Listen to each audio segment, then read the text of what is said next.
Welcome to Pep Talk, where we discuss the state of Texas real estate market as it relates to property taxes. Here's your host, Paul Pennington. Hi, this is Paul Pennington with P.E. Pennington Company, and today's Pep Talk, we're going to discuss the 2023 legislature and what issues we think are going to come up as they relate to property taxes. I hope you can join us. Friends, please help me in welcoming Paul Pennington. Very nice. It's certainly a pleasure to be here today, be amongst peers, and some of you I've known for decades and decades and decades. It's my hope that I can give you an overview of what's going on in Austin. I'm just back from Austin. I was down there yesterday. So without any further ado, this might be problematic. But anyway, here we go. If I can do this.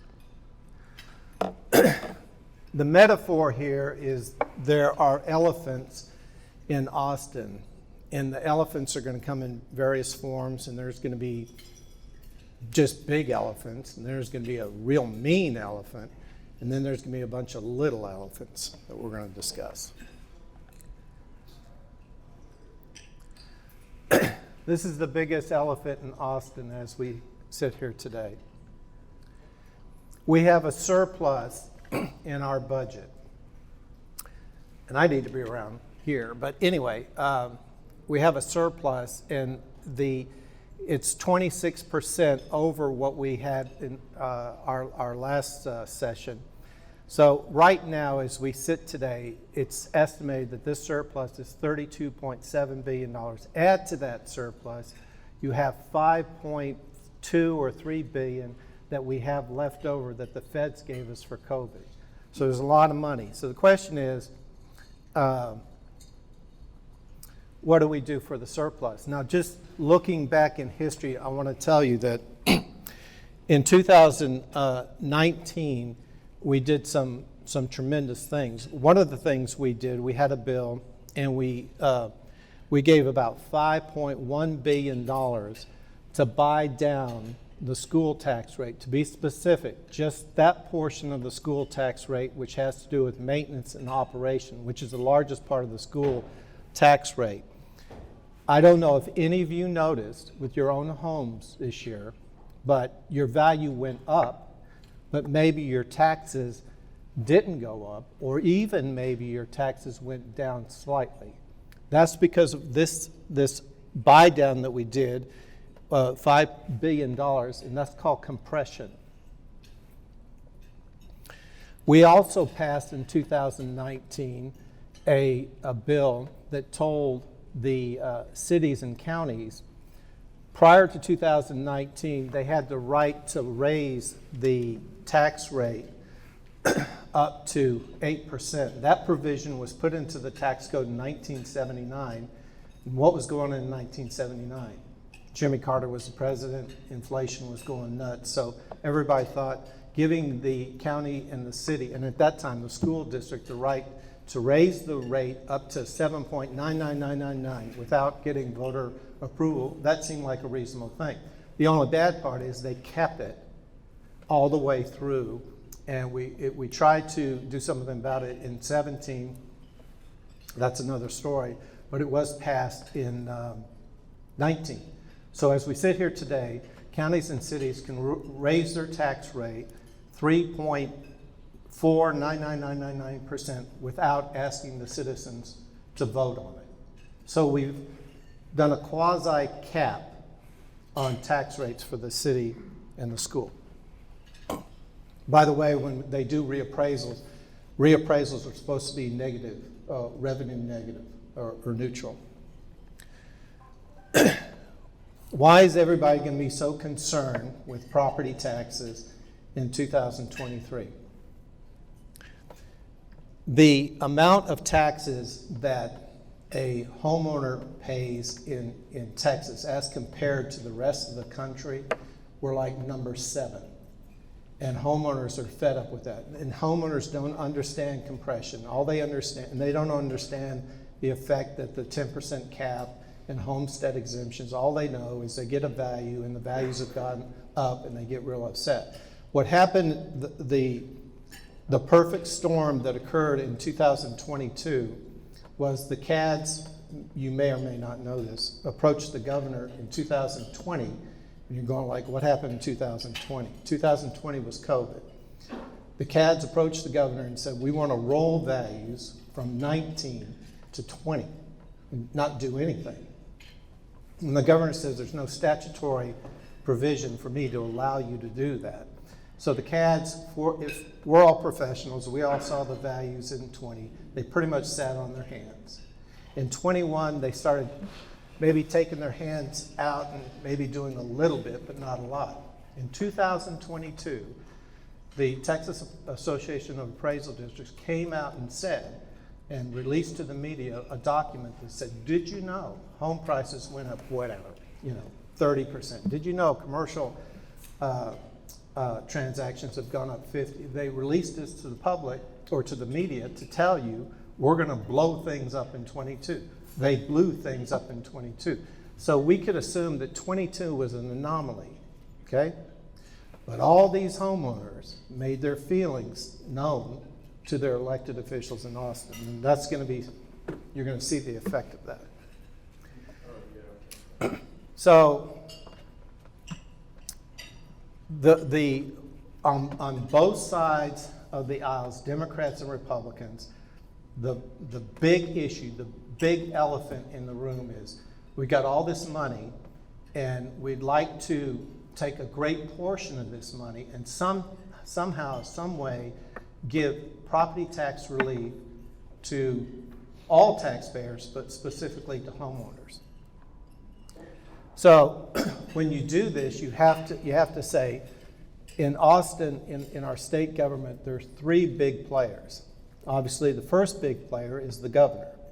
The second big player is the lieutenant governor, because he runs the Senate.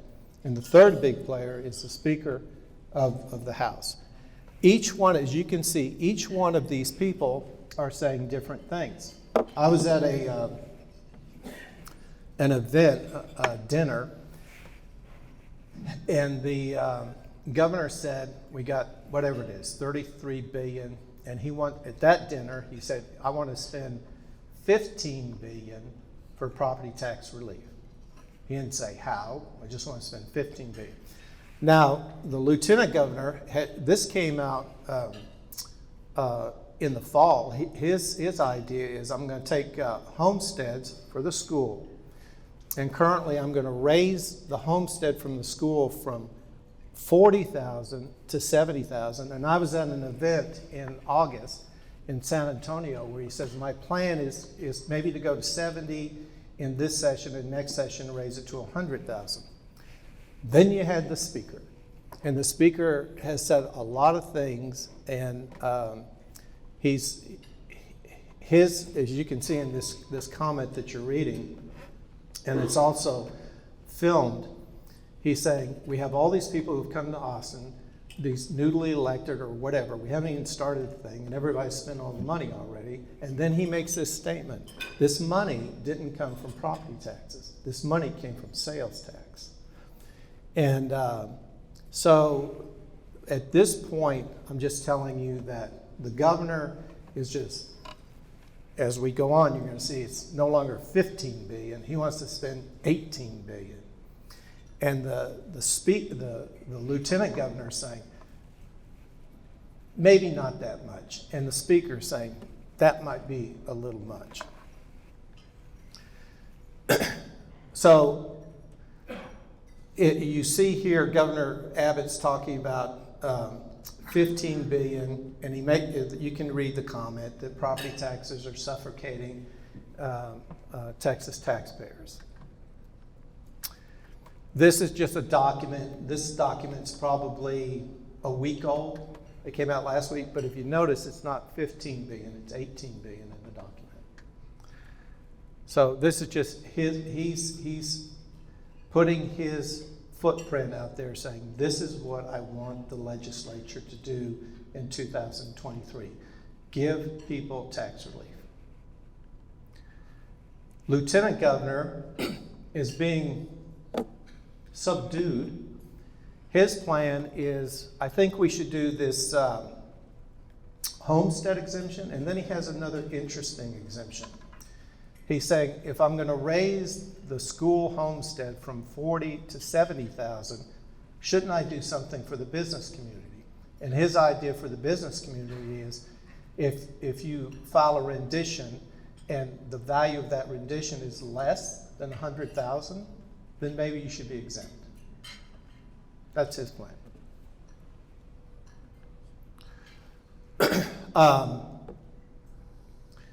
Every year when the speaker and the lieutenant governor come up with their bill, like the lieutenant governor will come out with bills and he'll number the bills.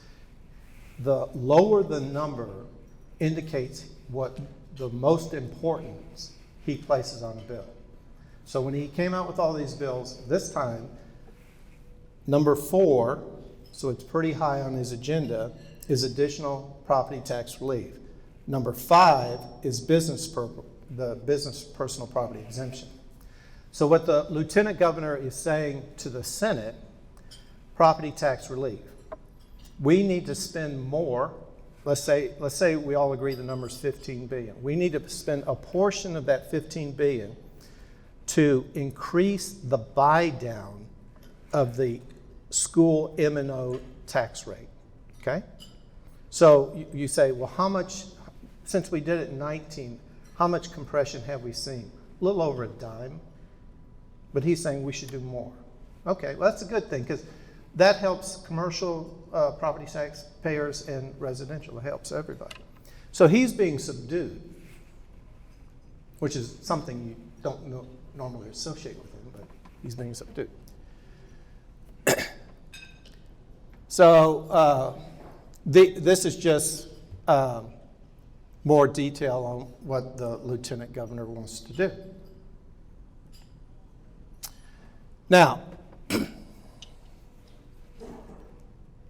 if you take what the taking the homestead exemption from 40,000 to 70,000, then you add the exemption of this BPP, and you add what he wants to do on compression, it's $10 billion. And then with the balance, he's kind of on his radar. It's like maybe we should use $5 billion to upgrade the grid. That's reasonable. Okay. Then we get to the speaker. The speaker has kind of indicated that, hey, you might get me to agree to raising that rate from 40,000 to 70,000, and which is something he might want to do. He also makes comments that makes it sound like he is really interested in the ability of the appraisal districts to raise values. Okay? So here are the numbers. He's talking, it's hard for me to see this, one second. If you take the 15 billion and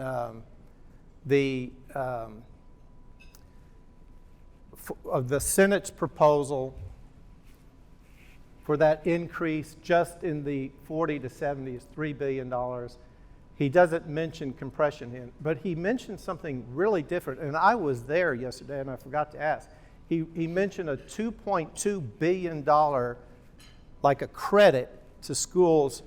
You know, with Robinhood, the wealthier schools have to share funds with the poorer schools. And this kind of indicated maybe he was going to help some of those schools by giving them a 2-point-something billion dollars, which would allow these schools to keep more money for themselves. Again, all this seems reasonable. So specifically, he might agree to more ISD M&O compression and maybe helping the schools with recapture. There's an angry elephant, and I hope what I tell you today that you go out, I'm trying to scare you because you need to be scared. There's an angry elephant in Austin. The angry elephant is the speaker. So, let's go back to the perfect storm. The CADs did what they did, and then everybody in this room should be able to attest to the fact that they blew values up. And they not only on commercial values, we saw some commercial values increase in value from 50 to 100%, and it's not new construction, and it wasn't a sale. But then we saw homesteads getting blown up 25 to 35% because of an anomaly, because of a pandemic. Those people have called the speaker. I can tell you that as we sit today, that this is where we're at. I can't remember the session. It was either 2002 or it was either 2003. There was a cap bill introduced in the House. It passed the House. There was not one person who voted against it. And then there were some people like Jim Pop, people at Tap Tap, their lobbying firm, Hilco, and a number of other people got together, and that bill was killed in the Senate. And that was as close that we came to turning into California ever. I mean, I don't know how many of you were in the business in 2002, but that was a very, very scary moment. The reason I was in Austin yesterday was to have a meeting in the speaker's office. And I want to tell you that every one of you guys has a hero. One of your heroes is Jim Pop. One of your heroes is Ray Head, who runs Tap Tap. One of your heroes is going to be whoever, let's just say it's Brent Ryan is your hero. And then my group, we do what we can. And our purpose in that meeting was to specifically show the speaker's budgetary person that if you have, and by the way, the speaker, in preparing for today, I had to read a bunch of articles. I had to listen to a bunch of interviews. And this whole thing about the speaker wanting caps came from an interview. And he just said it. He said it was CBS in Austin, and he asked a question about raising appraisal values, and the reporter said, well, yes, but homesteads are capped at 10, and he says they need to be lower. And he said, what about commercial too? And he went through every single category. So imagine a life where it's not 10% for commercial. Imagine a life where it's all 5. And there's some very, very, very smart people who this is going to happen. I promise you there will be right now there's 40 bills that are talking about capping property taxes. And all of you would know how that works. Other things they might do with the remaining, if they don't spend all the, whatever the number, 15 or 18 billion, the speaker has said he's interested in spending a lot of money on transportation. The lieutenant governor would like to spend money on the grid. People would like to spend money on education, social issues. And as I said before, there's a $5+ billion chunk of money out there that we got from the feds and we haven't spent. Now, let's talk about smaller, cuter elephants. So the smaller, cuter elephant is this. In the state of Texas, we had, if you look in your property tax code, it's called Chapter 313. What's Chapter 313? When we try to get Tesla here, when we try to get Samsung here, when we try to get Apple, Chapter 313 allowed us to give abatements for the school portion of the tax. The school portion of the tax is 60% of your tax rate. And so we did that in 2020, and we put a 20-year limit on it. Well, what happened? Last year was 2022. So that program is coming to the end. Democrats on one side said this is social welfare, And then the guys we have on the far right said that the government is picking winners and losers. So what did we do? We let 313 die. I don't know if you read it. We just lost a big company of all places on this earth. We just lost a company, a big one, to New York, the state of New York.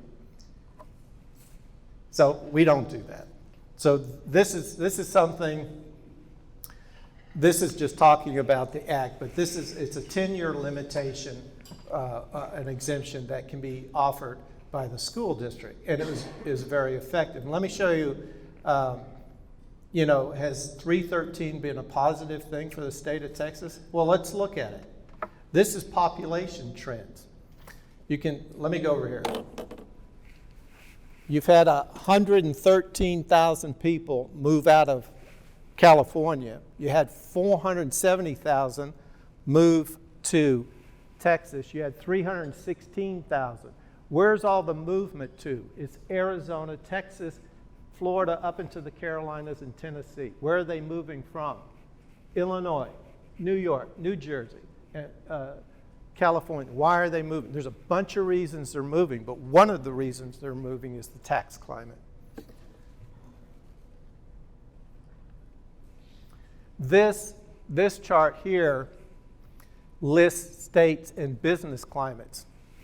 That number before this year used to be lower because we lost 313. Now we're 13 among all the states. Florida is number 4. North Carolina, number 10. Then these western states are looking for companies to come into their states. Well, it's simplifying it too much to say all this occurred because of Chapter 313. That's a simplification. People came to the state of Texas for a bunch of reasons. Affordable housing. They liked the workforce. They liked the climate. But the tax incentives are there. For the first time ever, there are more Fortune 500 companies headquartered in the state of Texas than New York or California. That happened this year. We're the 9th largest economy in the world. That triangle from San Antonio, Austin to Houston, back up here to Dallas, back down there, doesn't exist anywhere else on earth. That's a fact. And you want to keep that because it brings good jobs and it benefits the whole economy. And these are just slides, where did it go? And it's different people had different issues. I'll tell you one of the big issues that came out. We were giving Chapter 313 to things like wind farms, right? We have a lot of that. Solar. And I think those are all great issues. The only problem is they don't employ anybody. Once you put up a windmill, what do? There's nobody there. So there was a lot of discontent with that. So I can tell you that it was not renewed in the we had a special session too. We had 2 special sessions in 21. We didn't get it. Put back. And here's different people say different things about it. So I can tell you this: on this item, the speaker. I don't know about the lieutenant governor, but the governor are on the same page. They are really behind this, and the House is drafting a bill. It will not be called Chapter 313. It will not be in the tax code. It's going to be called something else about economic development, but that will come out of the House. We have to see how it would do in the Senate.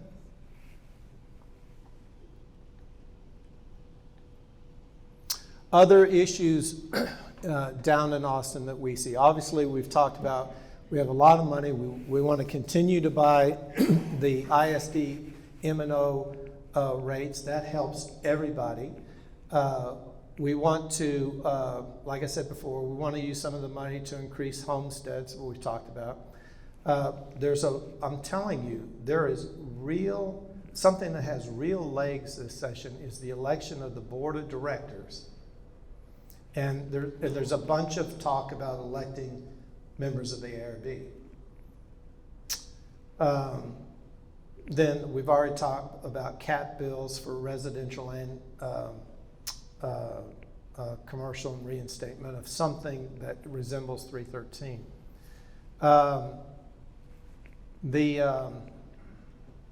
There's always going to be a bill out there that asks for mandatory sales disclosure. That will be pushed by the Texas Association of Appraisal Districts. There's even, this one kills me, there's even there's talk about just eliminating ag rollbacks totally.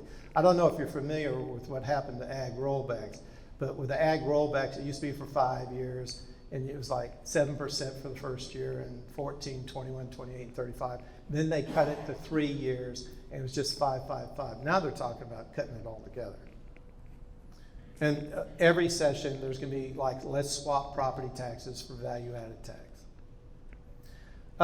Every year, and this will be the same, there will be somebody who will have a bill, and the bill is like, we need to kill equal and uniform because it steals from residential and it benefits the corporation. Let me give you a little factoid. How much value do you think we have, taxable value in the state of Texas? Just take a wild guess. Anybody? Instead of saying anybody, how about somebody? Just take a guess. 100 trillion. 100 trillion. That's too much. We got 4 trillion. And the CADs like to say how when we do E&U for commercial, we're robbing. How much do you, and this is what they said at a committee, how much do you think they lose, the public loses from E&U? Well, this group doesn't, nothing? 92 billion. So what's 92 billion into 4 trillion? A rounding error. So anyway, that's going to come back. Smaller elephants, this is the fun part. Here in my world, which is just my world, the players in my world are Ryan, Pup Hutchinson, Tatara, Tap Tap, CFAR.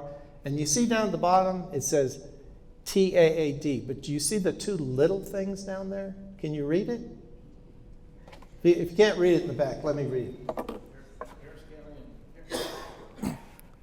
So these 2 little dots, it's now called the Harris Central Appraisal District.